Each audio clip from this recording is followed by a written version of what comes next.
So let's talk about the brand new Xbox console that just got leaked, and most likely this leak is 100% real. And this console looks like it's going to be coming out in late 2024, which does make sense.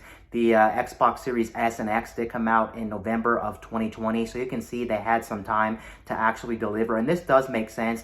Now, what we're looking at here is nothing too crazy, actually. We're actually going to be looking at a replacement for the Series X. It's pretty much going to be a mid life cycle refresh, so that means it's not going to be a pro level system with more power. So if you wanted more power, this system's not going to deliver on that front. It's more on the lines of like the Xbox One S from last generation, or the PS4 Slim. That's pretty much what it is.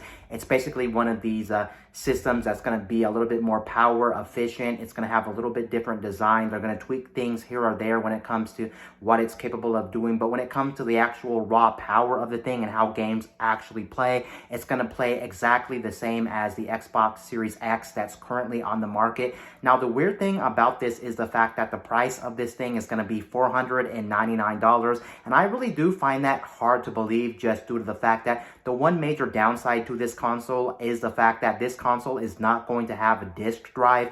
And without a disk drive, you would think it would be a little bit more cheaper. You look at something like the Xbox One S, or the Xbox Series S, excuse me, I got the names confused. I'm talking again about the Series S that's currently on the market. That one is a little bit cheaper than the Series X. Granted, it does not only have a disk drive, it also has less power. But then if you look at something like PlayStation with the PS5 and the PS5 Digital without a disk drive, it's actually $100 less.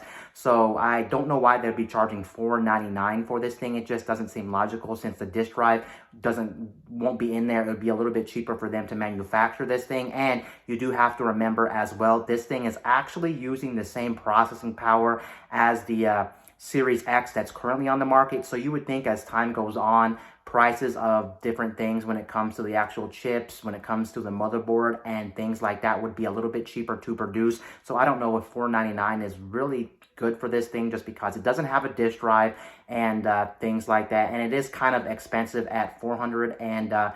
Now, they are doing some different things with this thing. Like, for instance, it's going to have a different design compared to the current Series X on the market. Instead of being a rectangle, more squared off, boxier look, it's going to have a more cylinder round type look, kind of like a trash can. That's pretty much what people are going to compare this to, or to the one of the original Alexas. When the Alexa first came out, it was pretty much the same design as this thing. And then they're going to be adding some nice improvements to this thing. Of course, the Wi-Fi is going to be a little bit stronger. The Bluetooth connectivity to the controller is going to be a little bit stronger. Does any of that actually really matter? No, none of that really matters, and most people probably won't even notice the difference, to be honest. And for somebody like me, I run internet anyway, so it's not really it doesn't really matter to me at all, because the strongest connection is always going to be an internet cable running to your equipment anyway. So there's something. And of course, it is going to be a little bit more proficient when it comes to how much energy this thing is going to pull. Of course, if you didn't know, Microsoft really cares about the environment, and they always make these claims that they're trying to save the environment. They care about the environment, that if they can make things more efficient and stuff like that, they're helping out the environment, of course, I guess, which is whatever, to be honest. And yeah, that's pretty much it for this console. Nothing too crazy, to be honest. It's pretty much just a mid-cycle refresh with no new power and things like that. I definitely don't think this is for current owners of the Series X. If you currently have the Series X, this is just pretty much a waste of money, in my opinion, because you're not going to be gaining anything by getting this system at all, and you are going to be losing the disk drive, to be honest. And honestly, I'm not really too surprised about this, because the gaming industry, especially for the console market, is going this way. You look at the Series S. The Series S doesn't have a disk drive already. And then you look at something like the PS5 Digital. The PS5 Digital as well doesn't have a disk drive. So you can see that being a thing. And then, of course, last generation, they had the Xbox One S All Digital, which I don't think many people buy. It was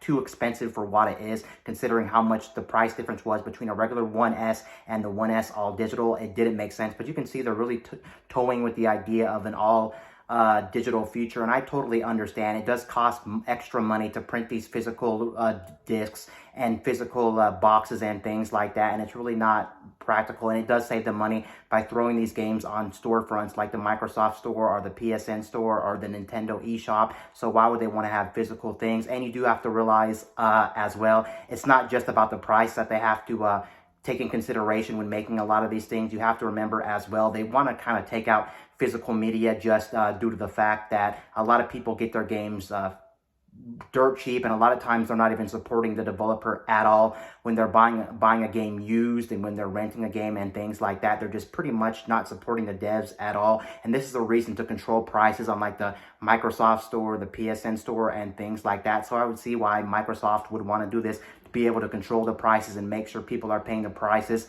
that they want to charge when it comes to the Microsoft Store. So I can totally see that being a factor as well. It's just really not a great look to have physical media, to be honest. And one thing you do have to realize with Microsoft really does push Games Pass. They have a service called Games Pass on the Xbox, which is pretty much the Netflix of Games Pass, where you pay one monthly low fee and you can pretty much have access to like over 200 games in the catalog of Games Pass. And by eliminating the disk drive on the brand new Series X that's going to be coming out later next year, apparently they would pretty much kind of tempt more people to join the Games Pass bandwagon, because Microsoft's whole thing is too, they really care about Games Pass numbers, and one way to really get people on board with Games Pass is eliminating the disk drive altogether, because then of course your options are more limited. It's kind of like, do you want to buy these expensive games digitally on the Microsoft Store, or do you want to kind of go on the Games Pass bandwagon where it's kind of super cheap?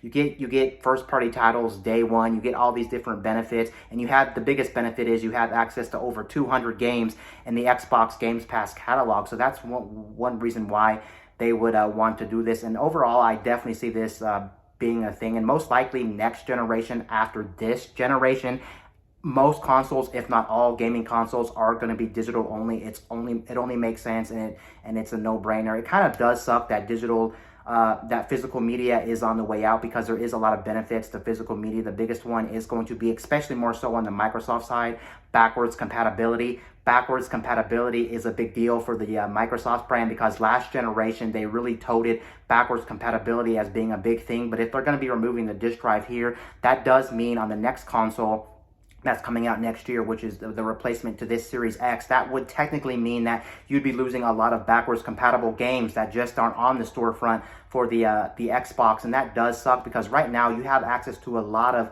physical games that are backwards compatible that you can't get on the store, so you have a lot of options. But by removing the disk drive means you just don't have those options anymore. And there are quite a few people that still do care about physical media, and especially backwards compatibility. And you can get a lot of those backwards compatible games dirt cheap, actually, if you've never experienced some of those backwards compatible games, whether it's on the Xbox One, whether it's on the Xbox 360 or the original Xbox. You have all that at your disposal. That pretty much means you're just limiting the customer to less games, theoretically, just because they don't have access to a lot of those backwards compatible games that they can no longer get. Overall, I really do have mixed feelings about this. On one hand, I see why they're doing it, and I totally understand it. Now, the thing is, does it actually affect me? That's something you may be wondering.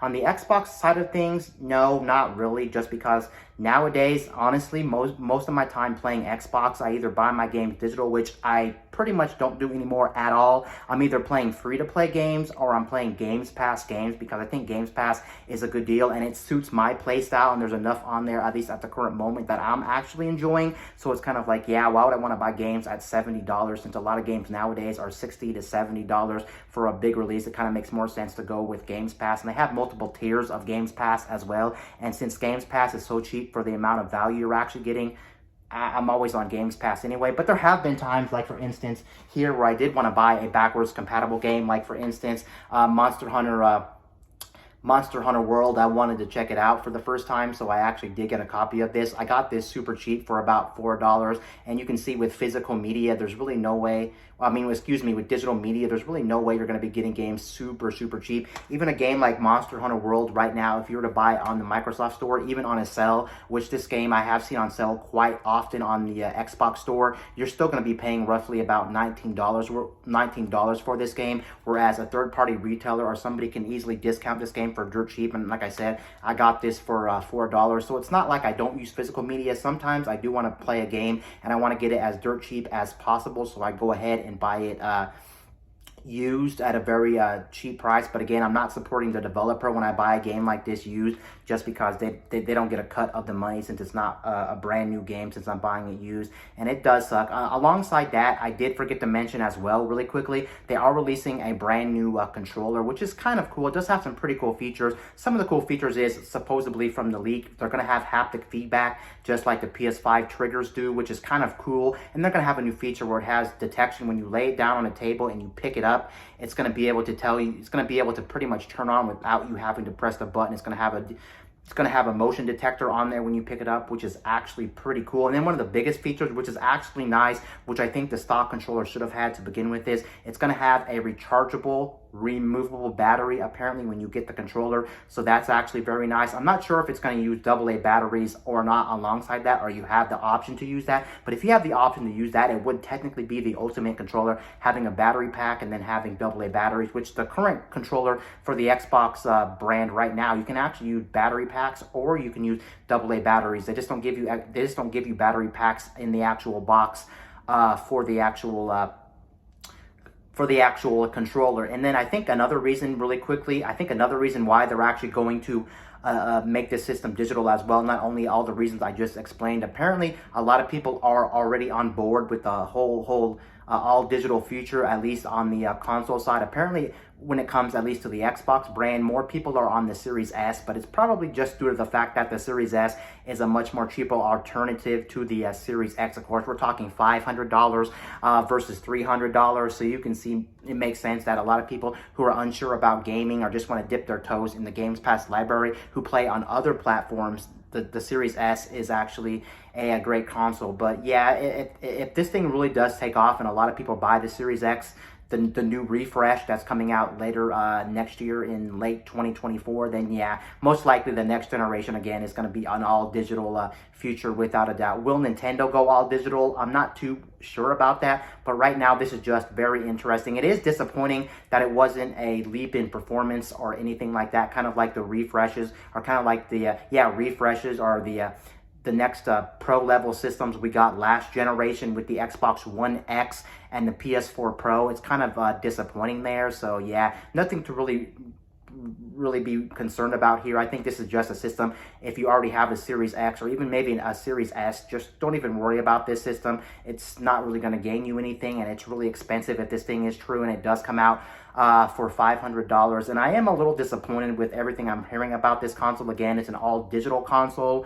And then on top of that, again, it's not going to have more power. Apparently, it's just going to have the same exact power as the current Series X. But yeah, that's pretty much going to do it for this video. Anyway, guys, this is Wayne signing out.